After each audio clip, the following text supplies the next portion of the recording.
In update 1.22, the turtle was buffed quite substantially. In my opinion, the biggest changes were the top speed and the penetration. The penetration went from 224mm of standard pen up to 240. The premium penetration also went up from 253 to 270. The top speed of the vehicle went up from 20 to 25, meaning that you could put a turbo on this, especially Bounty Turbo, and get 30 km/h top speed. As you can see with my configuration on the Turtle, we are packing 3.7k DPM.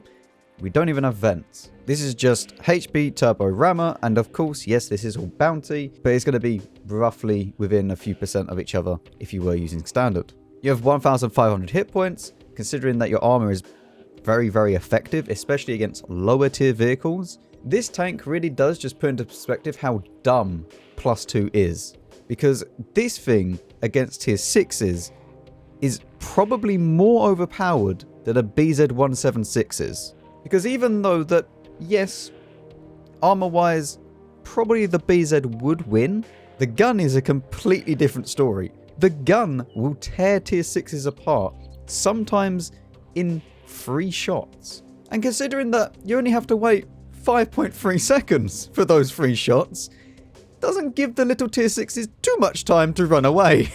Especially considering with 330 alpha damage, you will be able to permatrack them. So this thing is sitting in an insanely good spot right now. But was this tank maybe a little bit too finely tuned? Well, I've heard a lot of people say that this tank is now broken OP.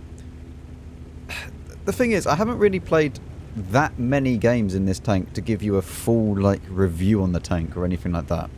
I mean, I've maybe played 4 or 5 games, something like that. It's very, very limited amount.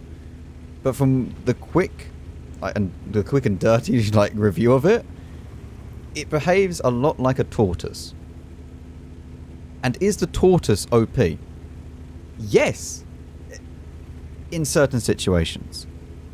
And that's how I feel with this tank. But you can't call it flat out OP, because the thing is, this tank is not just flat out OP. In certain situations, it is going to do insanely well. But also in certain situations, it's going to do insanely bad. It doesn't get anywhere very fast, just like the tortoise. The gun is a little bit derpy. Actually, the gun is incredibly derpy sometimes. It kind of has a mind of its own, it feels like. So that's another thing that you need to take into consideration. Yes, you have a lot of DPM, but it feels like the gun is... What on earth are you doing? It feels like the gun will sometimes just let you down, especially when you need it. One thing that I will say is really, really nice on this vehicle is the gun depression. Because that is one of the highlights of this vehicle, actually. You can depress the gun really quite well, and then angle your armor up as much as you possibly can. Unfortunately, you know, even with all of this pen, it's still going to struggle against you know, hold down tanks like this. I can't really do much against that guy. I mean, I might be able to pen the Conqueror, maybe, but all of these tanks, this is where it just becomes a stalemate. At least with the Tortoise, you would be able to pen these.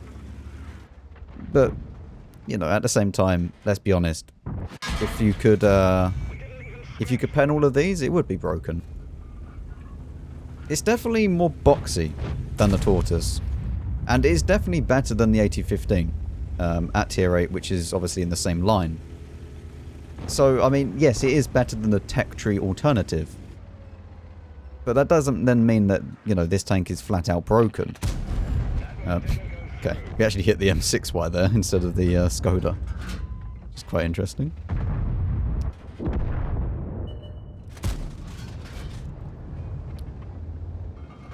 The problem here now is I kind of want to run.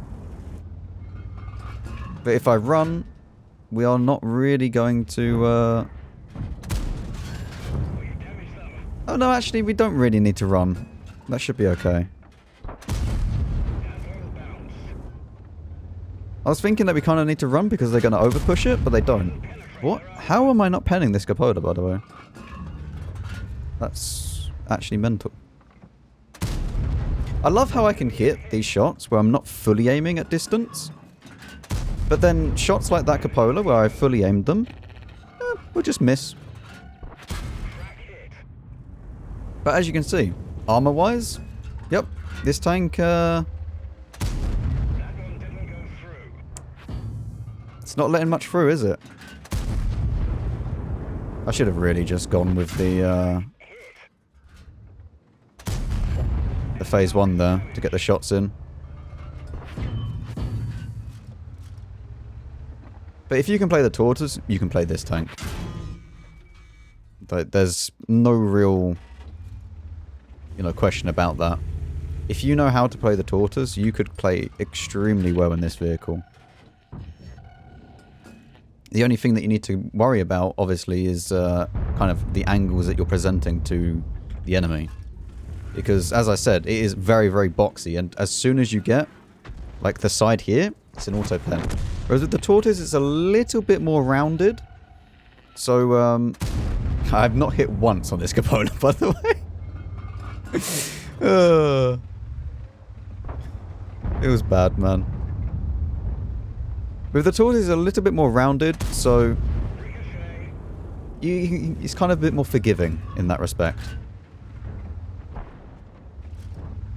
I think we're just going to have to push through here if we want to get any sort of endgame damage here. I mean, we've racked up, what, 3.2k combined? It's okay. I mean, I would like to have a little bit more damage, but I'm not really going to be too fast. At the end of the day, I don't really care about like the stats on tier 8s. Only really care about tier 10s. I mean, we finally put one in. We low rolled massively, but we finally put one into the M5Y. Or M6Y, sorry. So yeah, I don't think it's completely busted. And of course we can then apply the beautiful XP towards the field mods. So yep, for a tier 9 matchup, 2.6k, very, very nice. I believe this is actually broken everything here. It's moved it all down by 1. Or maybe even 2, by the looks of it. But anyway, we got 1,000 extra spotting as well. So that is very, very nice. How much damage did we block? We blocked 3.2k. That's quite a substantial amount, actually. That is very, very good.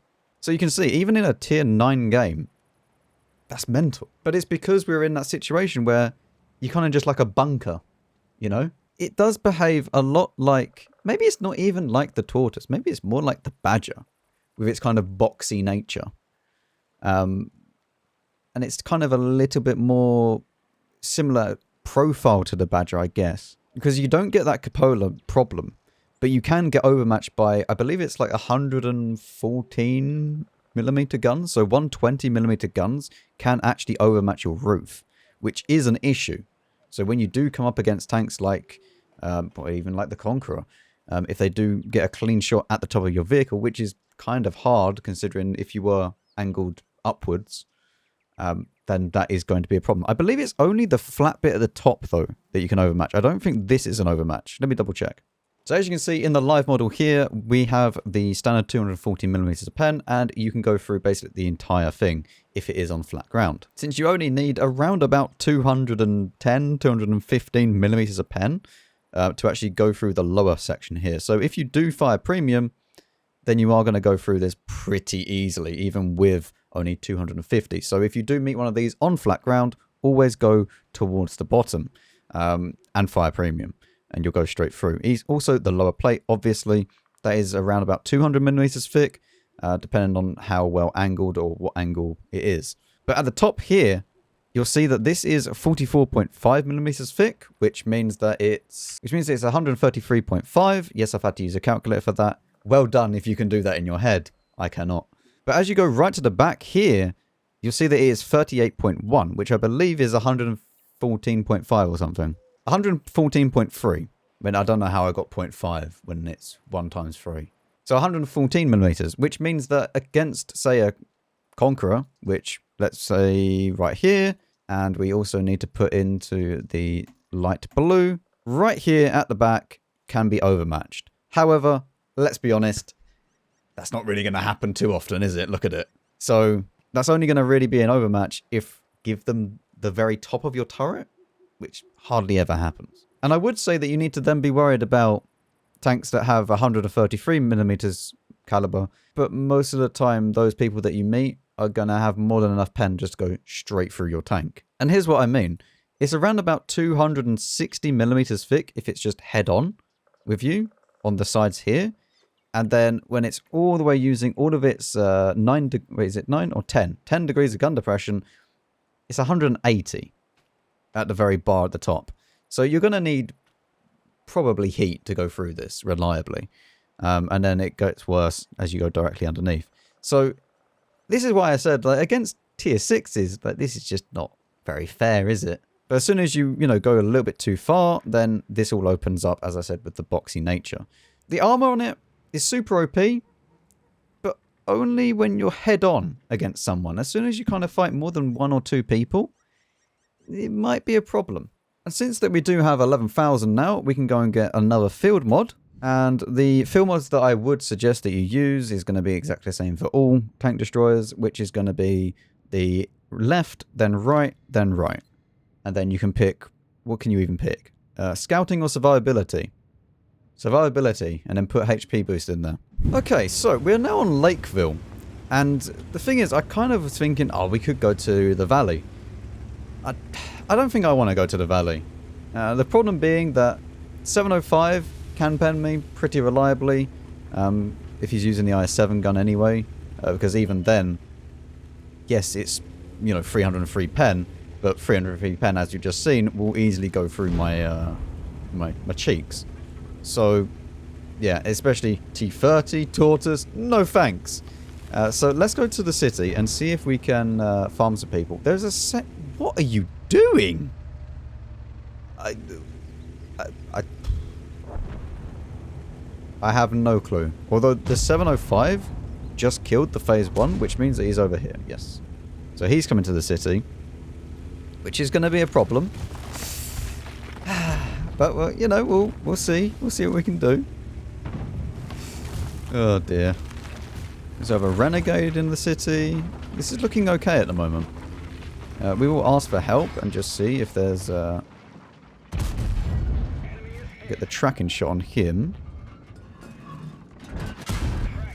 We need to remember that this...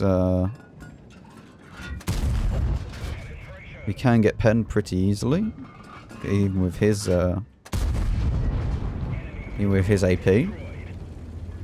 Although I can't remember off the top.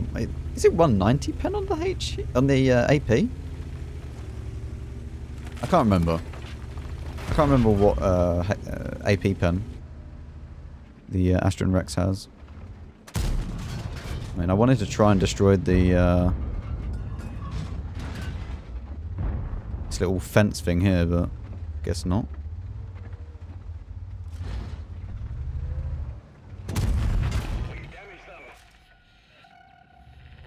He's used his repair kit once. Let's try and back off a little bit. The 705 is being way too aggressive there. You might actually end up dying for that. Although we don't really have that many people that will be able to shoot him.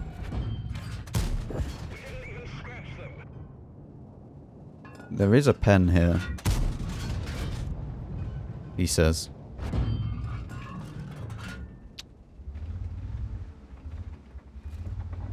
If I could hit it. The E50 is going to be a problem with him sitting there.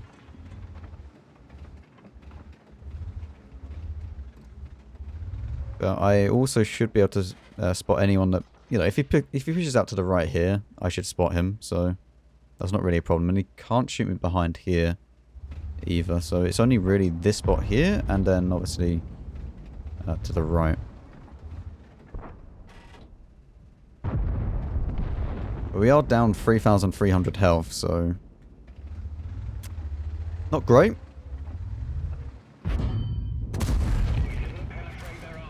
Okay, the E50 actually can shoot that. And that was a near pixel perfect shot, but not quite. Put one into him. E50 should still be here, so...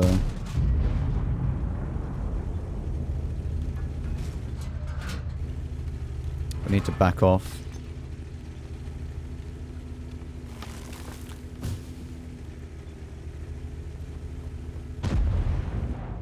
What we need to try and do is not take a lot of damage, but... a bit like the Ashen Rex. Yeah, he did not have fun. But sitting on this corner, we should be okay. Yeah, it'd be interesting to see what happens here, actually. We just can't afford to be overly aggressive.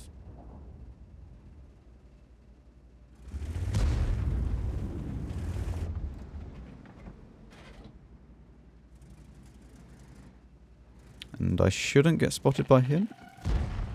Really? We've lost half of our engine power. I think I got spotted by the E50, not even by the 705.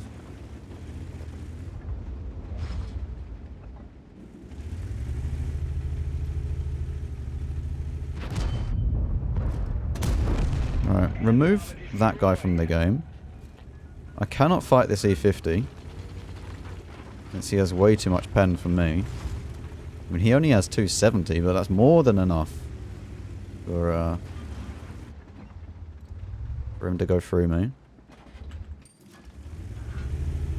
With a load premium here. Because we are probably going to need it. And here's the tortoise, where we're going to definitely need it for the tortoise. Even his cupola is going to maybe even cause us some issues, so... I'm not too sure.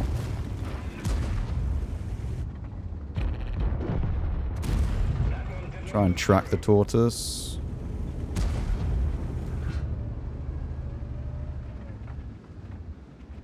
If he goes back this way...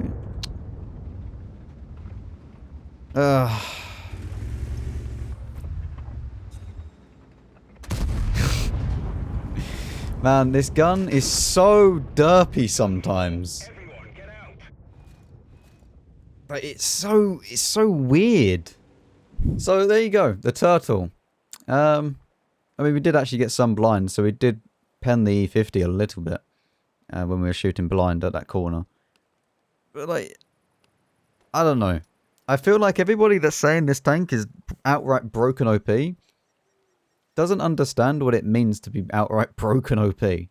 Because in certain situations, yes, this tank is dumb and overpowered. But those situations are few and far between. The majority of the time, you are not going to get that situation where you can permatrack someone and just keep doing it over and over and over again. With the amount of hardening, field mods and stuff like that in the game, it just doesn't really happen.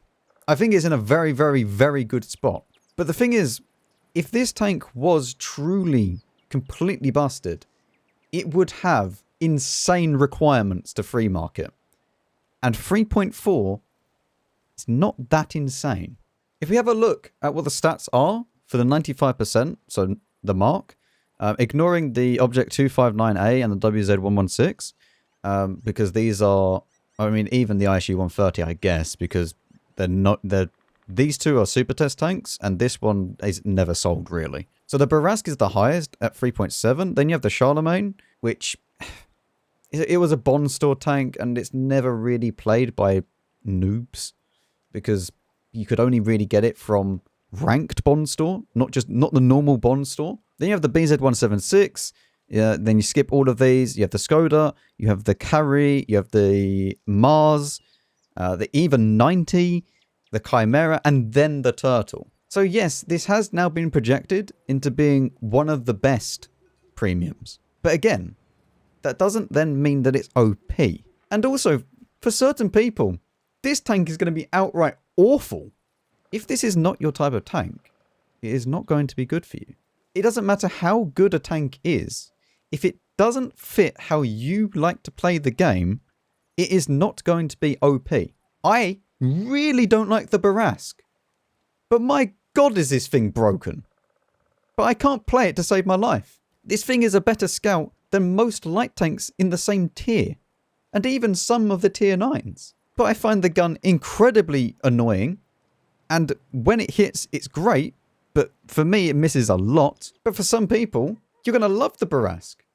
For some people, you'll love the Barask more than the Progetto, but I love the Progetto way more than pretty much every single one of these tanks. So whenever someone tells you that this is like the latest, best tank, just think, does it work for you? Would it work for you? If you love the Tortoise, this tank is great. If you love the Badger, this tank's great. But if you hate those tanks, this tank isn't for you. So is the Turtle 1 completely broken and overpowered? No. But it's in a bloody good spot now.